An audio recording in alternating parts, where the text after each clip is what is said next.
We are now on the second section of chapter 2, titled Psychological Analysis of Love.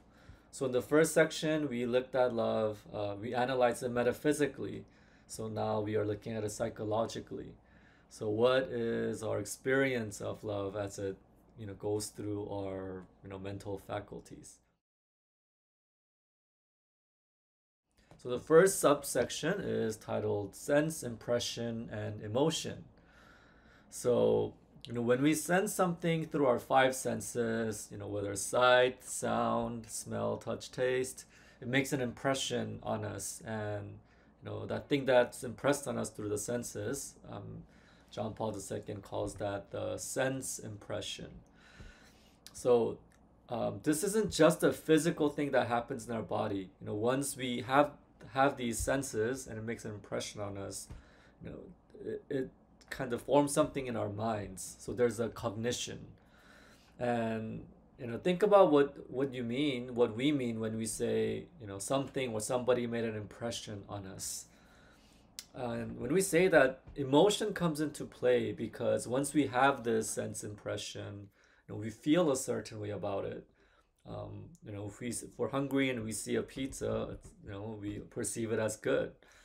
And if we don't like vegetables and we see salad, we perceive it as not so good. And so this emotion can be strong or weak, or it can be something that's superficial or deep, depending on what's the thing in our mind. And so it could be something physical or even spiritual. But the point is that there's an emotional response and to this sense impression that we have. And after that, we place a certain value on what we've perceived. So we have the sense impression, we have our emotional response, and then a value. We place a certain value, and the fact that we place a value on this thing that we've perceived, that becomes an important element in our ongoing discussions.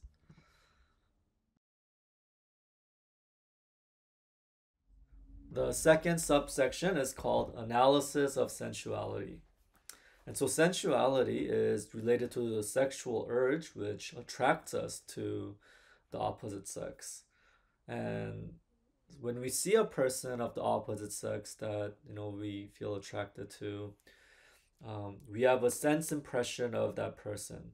So we have the sense impression, and then we have the emotional reaction, and we place a value. And especially because of that sexual difference. When we perceive something that's an inanimate object, such as a rock, or even just a regular person, like a friend or some random person, we're not attracted to in a sexual way. We just perceive those things, and we have a cognition. But when it's somebody of the opposite sex that we may be attracted to, there's a certain vividness to that impression, and we place a certain value because of that feeling that we feel.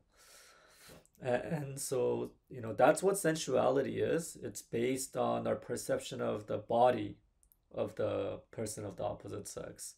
And it's not immediately looking at the person as a whole. And we looked at this earlier when we talked about attraction.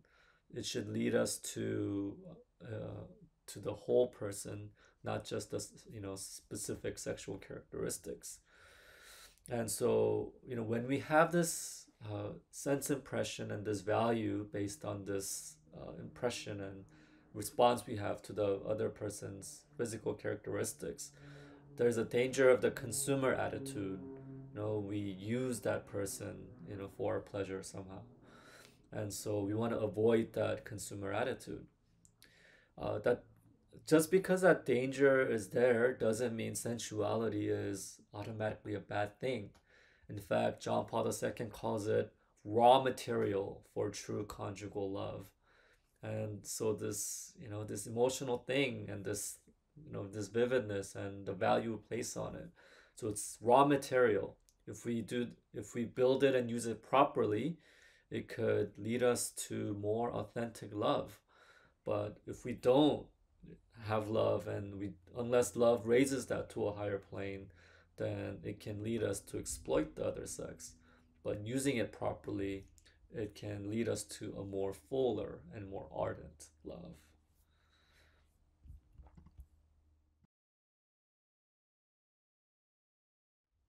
The next subsection is called sentiment and love. And so there's a compare contrast with, sentimentality and sensuality, which we just talked about. So sensuality, which we talked about, is based on the value we place on the emotional response we have in response to the perception of body. So we perceive the body and we have an emotional response and we place a value on that. And so that's sensuality. So sentimentality is based more on the whole person of the opposite sex. So it's the susceptibility to sexual value of the whole person, not just, physical characteristics that we perceive. So think of femininity or masculinity. And those are words that describe the male person as a whole, or a female as a whole. And so it looks at the person more holistically. In sensuality, there's a greater danger of using the other person because of pleasure and the emotional response based on the body. That desire to use is less present, less, at least immediately less present in sentimentality. And so, uh, when we experience affections, that arise from sentimentality, what is that?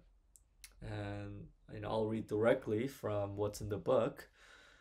Some of the things we experience in those affections of sentimentality are desire for nearness, for proximity, and simultaneously for exclusivity or intimacy, a longing to be always alone together.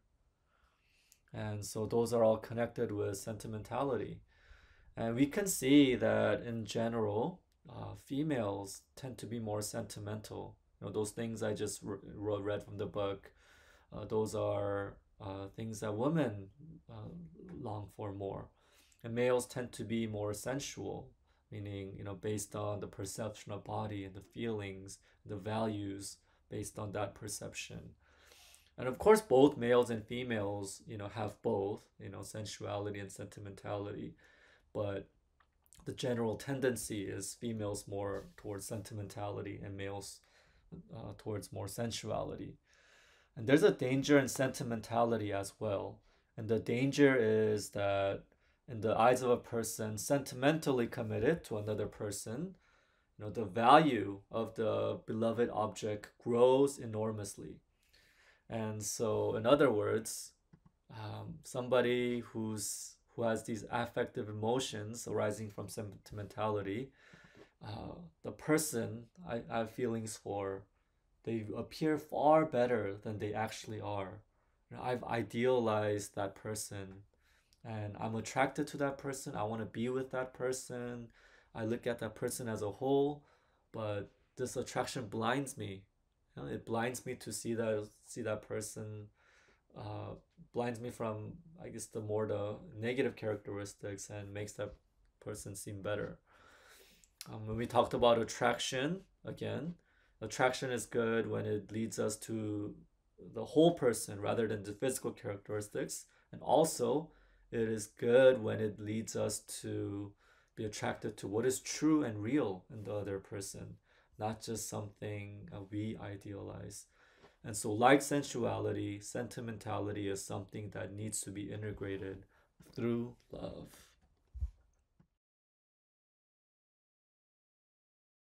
So the last subsection of this section on psychological analysis of love is titled The Problem of Integrating Love. So far we talked about, the psychological aspects of love. We looked and analyzed it psychologically, what happens, what we experience. And so now we're trying to integrate that into love. And so integrating, in, as we read in the book talks about, it's about making whole. It's about wholeness. So these are psychological aspects of love, and we want to fit that into love as a whole picture. And so, there are aspects of love in which it's about two people. Here's one person, here's another person. And it's about what happens within each person. So that's the psychological aspect. But there's also an objective sense in which love is something that exists between them, outside of them. And so the important factor he brings in is truth and freedom as the most important characteristics of inner life. So to put that in a context that's more easy to understand, in a human being, there's a body and a soul.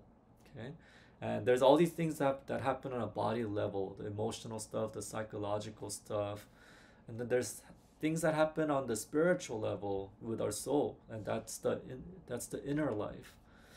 And so all that stuff that happens bodily, psychologically, emotionally, that's important too. We're not saying that's not important, but that needs to be integrated. So so what's more important are things that happen spiritually in the inner life. And he talks about truth and freedom as very important essential characteristics of love. um, so with our soul, we go after what is true. We reason and we want to seek the truth of who we are and who the other person is. And we want to always, with our will, be committed with our will, freely, with freedom, choose the other person. And so these are things beyond what happens just on a bodily, emotionally, psychological level. And that with free truth and freedom, that's when and we choose. We go after what is true. We choose what is good. We're committed. So that's when the essential characteristics of love are present. And so looking at love as a whole, there's these psychological elements, that can be a bad thing if we just leave them alone. But if we integrate them into love as a whole, spiritually, through truth, through freedom, by exercising our souls and our will, that's when the psychological elements will be properly integrated into love, and all the essential characters of love will be present.